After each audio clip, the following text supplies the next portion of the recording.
Hello everyone, welcome to my first Talk to the Pro segment. First of all, please subscribe to my YouTube channel, Bob Shea Golf.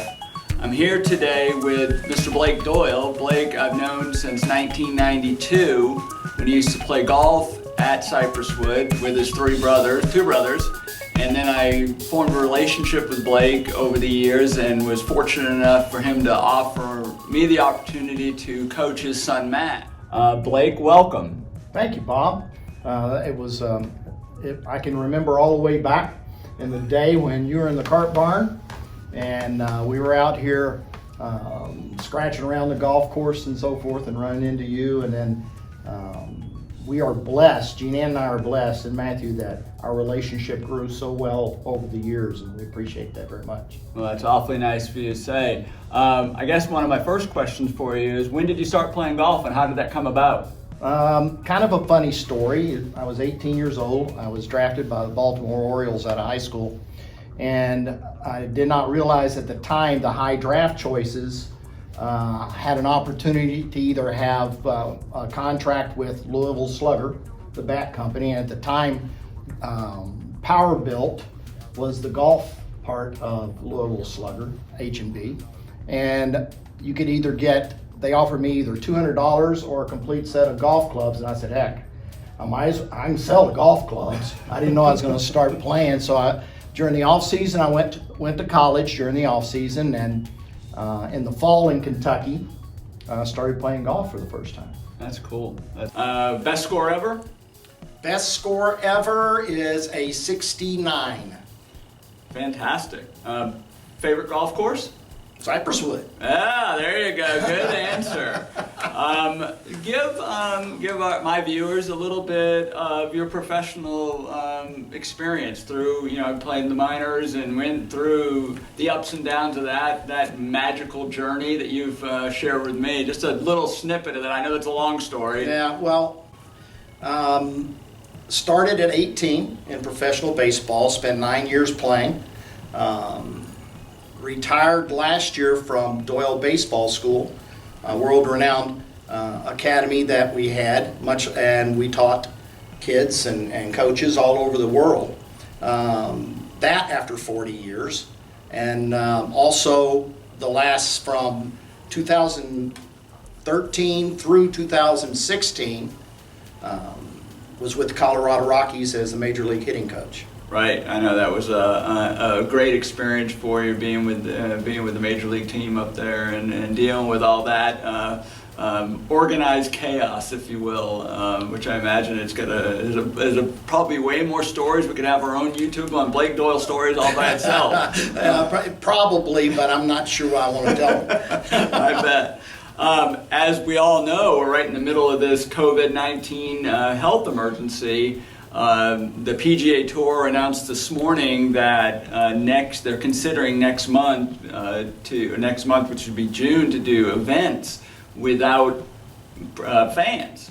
That struck me as odd, and not really as odd as it would be if it was in the baseball arena, which they're also considering sometime in the future when they say safe to be there. What's your perspective on having a baseball stadium with just the players, the coaches, and the umpires? So first thing would be, I do believe because of what we're going through right now, Bob, and there are no athletics, that the first one in is going to be a fantastic thing for people. You're going to have, if golf's the first one, then we're going to have more people to enjoy golf than ever before.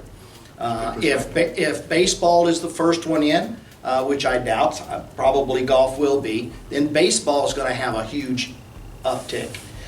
Playing without fans, really don't know how to answer that because it's never happened. Right. However, as a professional athlete and a professional coach, even if there's 35,000, 40,000 people in the stadium, when you're competing, you're locked in and you really don't hear them. However, there is something to, I believe, playing for people.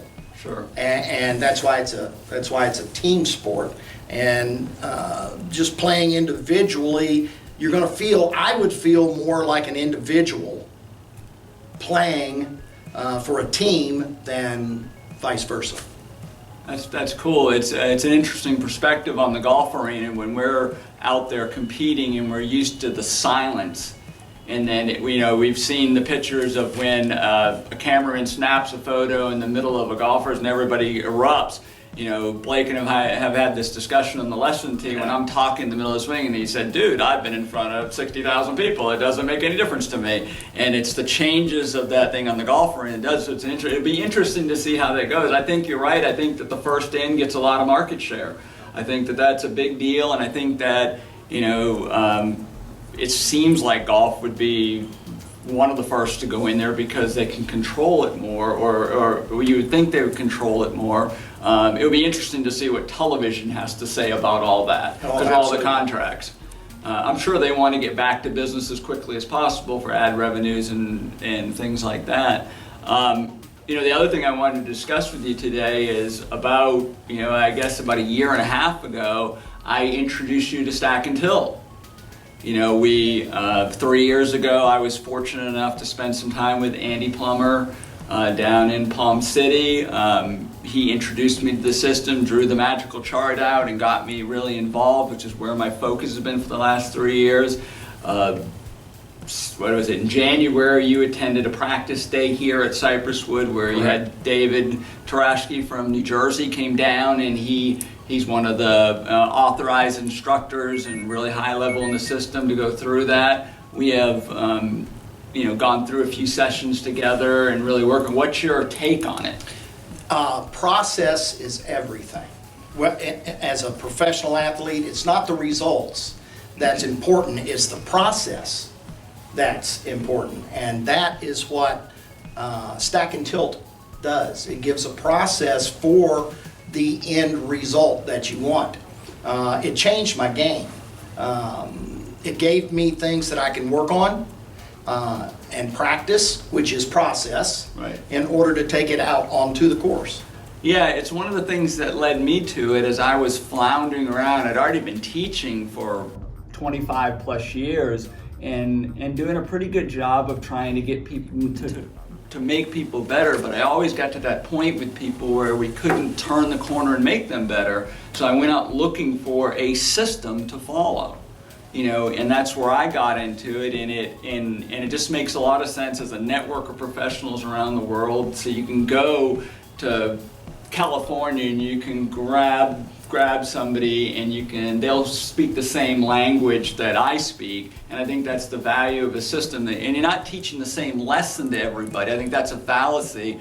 You're teaching to the individual, but you're plugging them into a system of golf that is designed to help all levels of players. Exactly, and that's what we did in our business of Doyle Baseball. Right. We had instructors all over the country and in Canada, and the process, the system was always the same.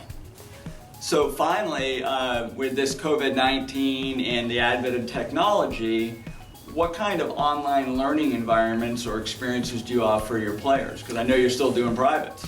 Yes, my elite athletes, it's tough on them right now. They're not playing in the big leagues, in college, in high school, and so we are doing virtual lessons online. And when I say virtual lessons, I mean they're hitting while I'm talking to them. And there's ways that they can send videos in to me, so I can look at the video and then turn it around with drills and that they may need at that time. Yeah, that's interesting. We're kind of doing the same thing on the golf side. On my website, we have our online learning academy. We've got some stuff on the YouTube channel that we keep adding content to through the Facebook portals that we have. We just started in the Stack and Tilt, or the worldwide network event where you can pick an instructor, you can send videos in, and within 24 hours we bring that back out to. We've probably got 20, 25 instructors around the world doing that. It's a great way to make some swings, hit some balls in an environment that's safe we'll keep the social distancing right, but you can still get some help. So when we are able to go full force, if you're in an area of the country where where golf is restricted, we're fortunate here in Florida that we're respecting social distance. We're able to play during this, 1 cart per foursome, all those kind of things.